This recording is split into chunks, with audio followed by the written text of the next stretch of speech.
আসসালামু আলাইকুম। বাইরের মোমো খেতে সবাই তো পছন্দ করে। সেই মোমো যদি বাসাতেই রান্না করা হয়, তো চলুন আজকে আমরা শিখে নিই বাসাতে বসে খুব সহজেই কিভাবে মোমো রান্না করা হয়।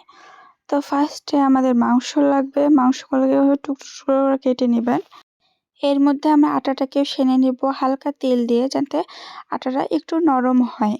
এভাবে সুন্দর করে আমরা আটার ডোটা করে নেব এবং এরপর মাংসগুলোকে আমরা হালকা সেদ্ধ করে নেব, যেন কাঁচা ভাবটা চলে যায়, কারণ কাঁচা ভাবটা থাকলে কেউ খেতে চায় না। সেদ্ধ করার পর আমরা আবার ভাবলাম যে একটু ভেজে নিই, আরও টেস্টি হবে।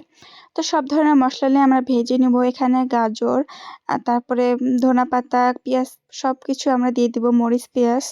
এখানে সামান্য একটু মশলা আমরা অ্যাড করব। এখানে একটু আদা বাটা, রসুন বাটা, ধনা গুঁড়া, শুকনা মরিচের গুঁড়া সবকিছু দিয়ে আমরা ভালোভাবে নেড়ে আমরা এটা একটু ভাজা ভাজা করে নেব। এই তো ভাজা ভাজা কমপ্লিট, ডোরগুলো আমাদের কমপ্লিট। এবার আমরা মোমো করে নিব। ছোট ছোট আটার ডোরে আমরা এভাবে মশলাগুলো দিয়ে সুন্দর করে মোমোর শেপ দিয়ে দিব। এভাবে সবগুলো আমরা করে নিব।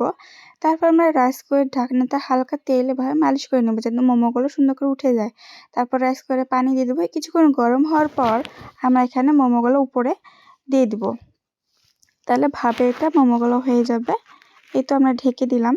তার 10 মিনিট পরে আমাদের মোমোগুলো হয়ে গেছিলো। এই তো সুন্দর, দেখতেই তো পাচ্ছেন কি সুন্দর লাগছে, একবারে বাইরের রেস্টুরেন্টের মোমোর মতো।